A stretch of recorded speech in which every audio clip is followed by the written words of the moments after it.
Hello guys and welcome back to our channel. Now I don't know if you've heard about the upcoming Women's March on January 18th, 2025, which has sparked intense discussions and reactions, particularly within the Black community.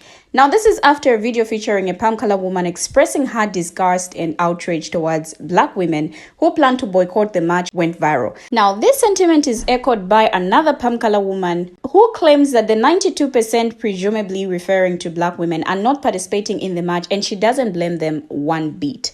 Now she states that Black women have done the work for decades only to be let down repeatedly. Now in response, my fellow Black sisters have taken to social media to share their thoughts and reactions. Some have questioned the notion of work and what it truly means to be an ally. Others have announced plans to host alternative events such as a brunch to celebrate and appreciate Black women. So with that said, let's take a look at these videos. I will be right back. I just saw a video of a white woman saying she was disgusted and outraged at the Black women who are saying they're not going to show up to the Women's March in protest of Donald Trump. They aren't going to be doing all of these things. Let me just say to you white women who feel this way, Black women have been doing the damn work this whole time. So while you are wearing blue bracelets and pink crocheted hats, anything that has to do with arts and crafts. Now, I love arts and crafts, but they have been showing up for the marches, even though they know they're the ones who are probably the likely to be arrested. They have been showing up for everything, especially to the most important place, which is the voting booth, the place you as a group don't show up. So when Black women say they aren't gonna do that right now, you give them a break. And to the Black women, do you have a break, relax, chill, watch some TV, drink some soda, drink some wine, do whatever you want, get your nails done. You have earned it because unlike you white women, 92% of Black women showed up. You did not show up. You do not get to be mad at Black women for showing up always and refusing to associate with you now. The 92% is not marching with us, and I don't blame them at all. There's a Women's March on January 18th, 2025. It's the Saturday before Donald Trump's inauguration, and I've received several messages and comments from the 92% that they will not be participating, and I don't freaking blame them one bit. They've done the work for decades only to be let down over and over and over again, so y'all have a fun day. Go to the spa, get you some snacks, go see a movie, go shopping, do literally anything that will make you happy, and let us do the hard work for once. Much love, much support to everyone. I'll see you on the 18th. Unless you're part of the 92%, go to a spa day and have a good time. What work are you going to do? Go to a march where other YT women who probably secretly voted for you know who when they went into that booth are going to wear these big hats and scream?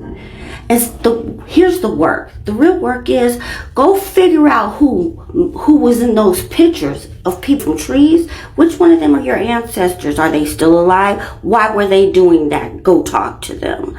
The work isn't going to a march. What books are you reading? How many Black people do you actually know? How many of them come to your dinner table at night? How many of them are at your weddings, parties, funerals?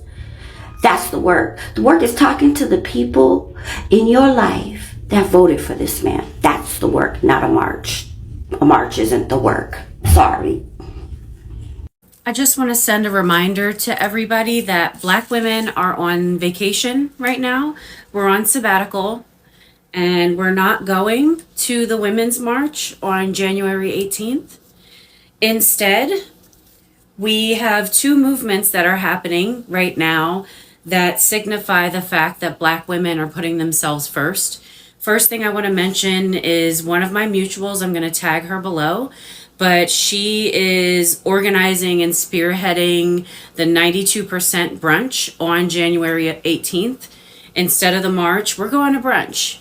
We're going to hang out with other women, other Black women. We're going to have mimosas. We're just going to celebrate each other and have a good time. Okay.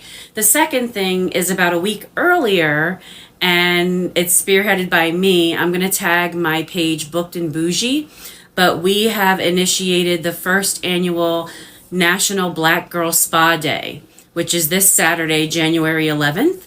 And what we're doing is encouraging Black women to look for Black owned beauty and wellness providers and booking something with them on the 11th. So we're looking for spas, estheticians, wellness coaches, Reiki practitioners, life coaches, all those sorts of things. We have a list. If you go to my page, I'm going to tag it below in Booked and Bougie, and go to the clicky thing at the top of the profile to learn more and to see the listings that we have by state. But please be sure to treat yourself to something special this month, whether you go to the spa or you go to the brunch, and really patronize Black owned establishments. This is all about treating each other well, loving ourselves, and being in solidarity with one another. Enjoy. Nope, not going to make any excuses. But I guess I'm confused. You don't want to look at this in a negative sense, but what, you want to say thank you for your understanding or thank you for your permission? I'm not sure. I'm a little confused. Nice statement.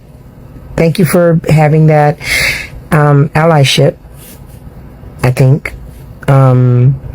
Just don't know anymore. Just don't know anymore, because the numbers tell me that that allyship really wasn't there. Not speaking about you. I'm just saying. Numbers show. This is statistical data, analytical data that's being presented now. Could be somebody in the background be toggling numbers or presenting it in a manner to cause strife? Probably. So I'm going to take the better. But I don't think permission is necessary, nor do you need to grant it. Be safe on the 18th. I wish you well.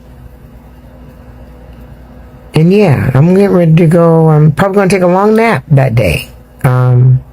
Wake up late, have an amazing breakfast, go shopping, and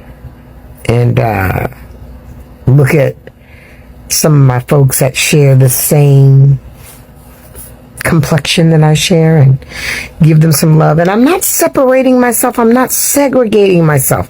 I don't want anybody to get that confused. But I just think that statistically it's already been proven, not once, not twice, but 100 times over, that people are not always who they say they are. I'm going to go with what I know and make it real easy on me. But I wish you love. Again, thank you for your kind understanding and the permission you provided us to do what we were going to do anyway. I hope this is not being mean. Just an honest thought. Just an honest thought. Yeah. How about you just do everybody a favor and stop talking about it? It's a waste of time and energy. It's not that I'm against women. It's just this specific march is useless. It's not going to get the attention of the people who need to get the attention. It's happening on the last day of Biden's administration. So nothing's going to happen there. Trump's not in office, so nothing's going to happen there. You have been gaslighting and insulting black women because they don't want to participate because y'all let them down. And so just stop talking about it, period. It's useless. Now, I feel this recent discussion surrounding this Women's March has sparked a necessary conversation about the role of Black women in social justice movements. My fellow Black sisters are speaking out, and their words are a powerful reminder that true solidarity requires more than just symbolic gestures. As one sister already pointed out, the work of being an ally is not just about showing up to marches or posting hashtags on social media and wearing blue bracelets to show solidarity to Black women, and behind backs you are going to vote for somebody you know is not going to favor our interests. It's about doing the hard work, everyday work of dismantling systemic racism and privilege. It's about listening to and amplifying the voices of Black women rather than speaking over them or tokenizing their experiences. Now, another sister noted that true solidarity requires a willingness to confront and dismantle the systems of oppression that benefit palm color women at the expense of Black women. Now, this means acknowledging and addressing the ways in which palm color women have historically been complicit in the oppression of Black women. Now, if we're being honest here, palm color women should be the last ones to even cry foul when Black women choose not to participate in the Women's March. The truth is, they had a chance to show solidarity during this past election, but instead, they voted for a candidate who has consistently demonstrated disdain for the rights and well-being of Black and marginalized communities. It's not just about the election, though. It's about the systemic injustices that Black women face every day. From reproductive rights to economic empowerment, palm color women, on the other hand, have historically benefited from the very systems that oppress Black women. So when they show up for a women's march, it's hard not to wonder what their true motives are. Are they marching for the rights of all women or just their own? Are they willing to listen to and amplify the voices of Black women, or are they just trying to assuage their own guilt? Now, these are the questions that need to be asked. As Martin Luther King Jr. so eloquently put it, justice too long delayed is justice denied. Black women have been waiting for justice for far too long, and it's time for palm color women to take a backseat and let them lead the way. So to all the palm color women who are upset that Black women don't want to join the Women's March, let this be a message to you. It's not about you, it's about the systemic injustices that Black women face every day. And it's about time you started listening and taking action. Honestly, going to a march or wearing a blue bracelet to show solidarity is not the same as doing the real work. True solidarity requires more than just symbolic gestures. It demands that you confront the difficult conversations and challenges within your own communities. For instance, if you're a palm color person who claims to be an ally, the real work involves talking to your relatives, friends, and neighbors who voted for Trump and having those tough conversations about racism, privilege, and oppression. It's about challenging your own biases and assumptions and being willing to listen to and learn from the experiences of Black people and other marginalized communities. Simply showing up to a march or wearing a symbolic accessory doesn't necessarily mean you're committed to doing the hard work of dismantling systemic racism and oppression. As one writer pointed out, trying to debate with Trump supporters can be a waste of time. Instead, we need to focus on building relationships, trust, and understanding within our own communities and being willing to have those difficult conversations. So let's not confuse symbolic gestures with real action. The real work involves rolling up your sleeves, listening to and learning from each other, and being willing to challenge your own assumptions and biases. Anything less is just not enough. I am wholeheartedly in support of the Black women who have decided to celebrate each other instead of participating in this Women's March. In a world where Black women are constantly marginalized, oppressed, and overlooked, it's really refreshing to see them prioritize their own joy, empowerment, and sisterhood. Let's be real here. Marching has its place, yeah? But it's not a substitute for tangible action and systemic change. How many marches have we seen in recent years, only to have the same issues persist? The fact is, marching alone is not enough to bring about the kind of transformative change that Black women deserve. In contrast, celebrating and uplifting each other is a powerful act of resistance and self-love. By choosing to focus on their own empowerment and joy, these Black women are sending a clear message that they are choosing them first, unlike putting others first. This time, it's all about Black people. They are choosing themselves first. Like, why is it always a big deal when Black people or Black women refuse to participate in such things? Like, it's striking to observe how often Black people and women are criticized or questioned when they choose not to participate in marches or protests. Like, why is it that Black people's absence is always a problem, while Black people's presence is often taken for granted? It's as if the expectation is that Black people and women should always be ready to mobilize, to put their bodies on the line and to advocate for justice without ever being given the space to rest, to recharge, or to prioritize their own needs. But what about the emotional labor that comes with constantly showing up to protests and marches?